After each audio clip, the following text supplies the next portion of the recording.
Ravens flock, what's going on? I hope everybody's having a good week so far. So I wanted to just come through and give some quick thoughts on the Ravens and Commanders preseason game that happened last night. Obviously, we ended up not winning the game. We lost to the Commanders. Final score was 29-28. We lost by basically a last second field goal that happened there.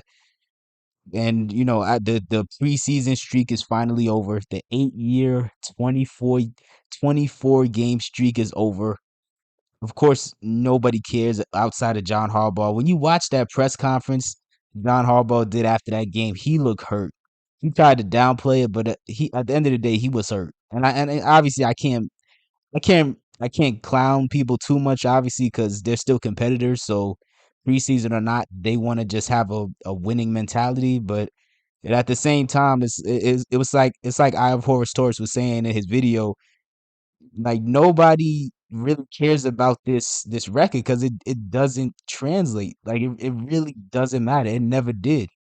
All it did was just give us unnecessary pressure because we're always having to live up to that hype of, oh, we're just this undefeated preseason team. But again, it doesn't matter. So I'm cool with it getting out the way. I know most of the flock is too. I'm sure some people they're kind of sad by it. I mean, it is what it is. To each his own. But some things that stood out to me, yes, well, one of the first things that like caught my attention, not in a good way, but I still was thinking about it, was Keaton Mitchell.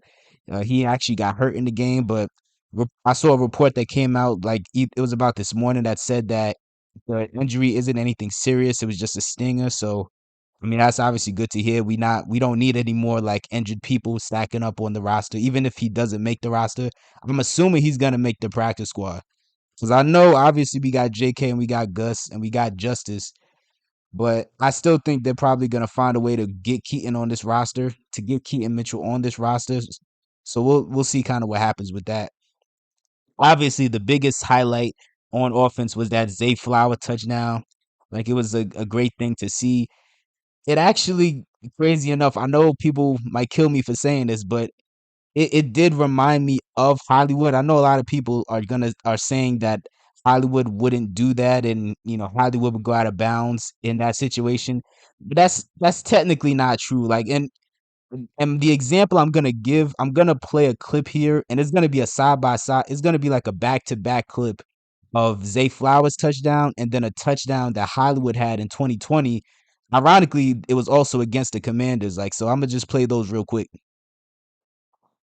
Is taken over. Johnson fakes it to him, and there's Flowers, his second catch. Zay Flowers cuts and in for the touchdown. No flags. And on the move on first down, fires downfield. He's got a man caught at the 8. It's Hollywood Brown. Great moves. So yeah, I had to bring that up here because again, I just had to be fair about it because even though many people, including myself, we critiqued Hollywood and we said what we said, it's not that Hollywood was just this awful receiver. He wasn't, he wasn't bad. He was a solid receiver. It's just he wasn't enough to carry our offense, especially when you have a Greg Roman who by default is going to bring everybody down. It's like he would have these moments like that, like the one you just saw where he did get a little aggressive and actually fought for some yards after the catch. But again, Hollywood, the biggest issue we had with him was he never did it consistently. Like seeing scenarios like that, it was like a once in a blue moon thing for Hollywood. He had the ability kind of, but he just didn't have that he didn't have that dog in him. He didn't have that desire in him to just keep going at it like full force with that exact approach every single time. And to me, that is, one of the biggest reasons like so many of us are so excited about Zay is because a lot of the things he does, a lot of the things that Hollywood did, he can do, but he's gonna do it at a more consistent rate. And he's also, as far as what Hollywood does when it came to the flashes he did show, because again, like I said, Hollywood at times he would play aggressive, but that was like once in a blue moon. More often than not, Hollywood was so concerned with not getting touched and going to the ground and playing with so much finesse, which is why so many Ravens fans, now the times past, they're kind of forgetting those rare moments where he did actually like show some dog in him and actually like fought to get to the end zone. Where someone like Zay, obviously, like that's just at least so far, it seems like he's the type of player where he wants to do it every single time, every single time, every single time.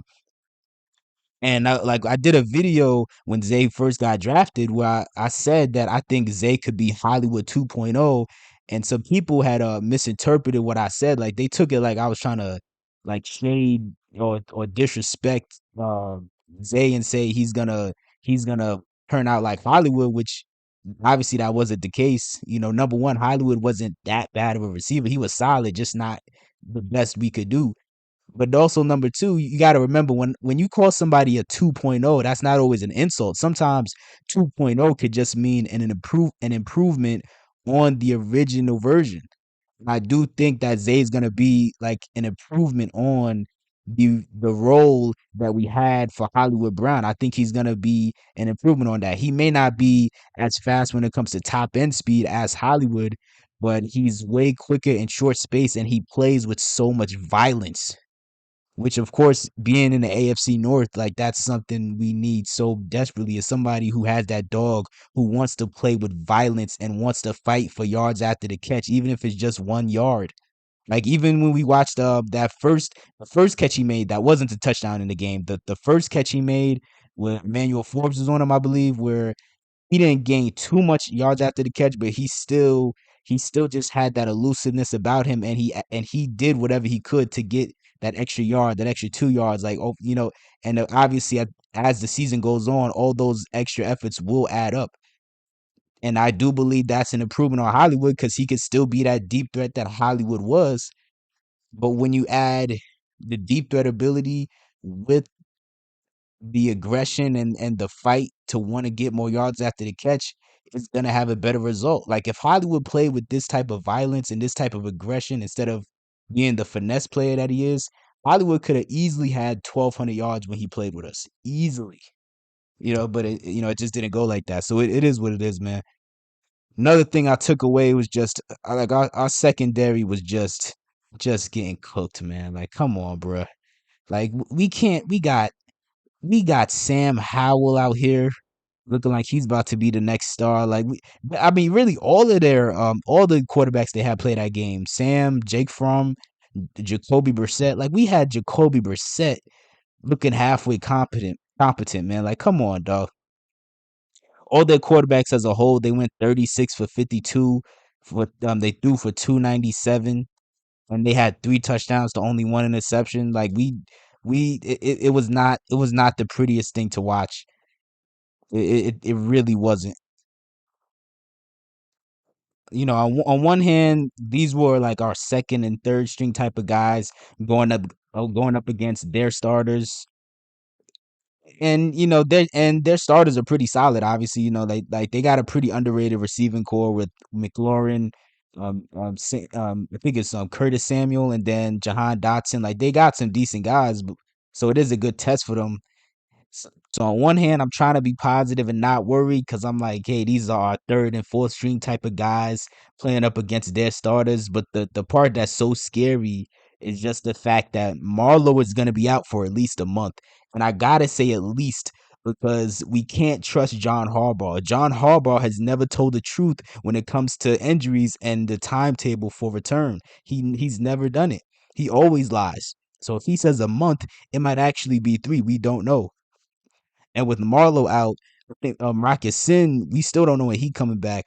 Like a bunch of our guys are still hurt. These third and fourth string guys that we see played in this game, these are gonna be the type of guys to get significant playing time this season, most likely.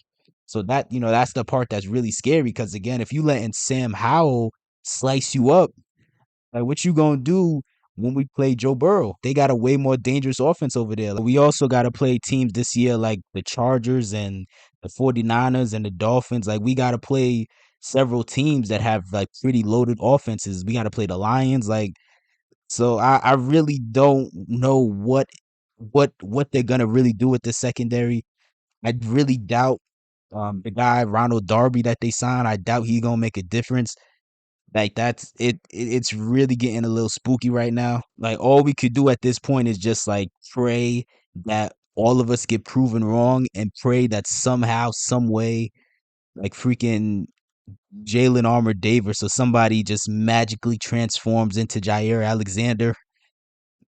But again, we just gotta wait and see kind of how that works out. But but as far as people in our secondary who did make some good plays, like I think it's pronounced Kayvon Seymour. Like, he made a nice play on the ball in the second quarter that stopped like a really deep pass. Hey Hayes, he had like an embarrassing moment. I think it was in like the third or fourth quarter where he didn't necessarily get trucked, but he just got backed down for like 5, 6, 7 yards by the running back. But then he did bounce back pretty well. He did a pretty solid job of wrapping up on a tackle in the backfield on like I think the very next play. And then he also had like an interception and I think he had a forced fumble. Oh, that might have been somebody else, but like still he still bounced back like fairly well. I was really pleased to see Tyu Blue Kelly's like that tackle that he had close to the end of the game that stopped that 2-point conversion. We still lost the game anyway, but it was still impressive considering all the trouble we've had in recent seasons when it comes to actually getting consistent tacklers. It was nice to see that even going up against a dude who was literally like 60 pounds heavier than him, he was still able to hold his own and not only bring him down, but completely stop him dead in his tracks. Right, like it was at like what the 1 yard line. So yeah, that was still pretty impressive.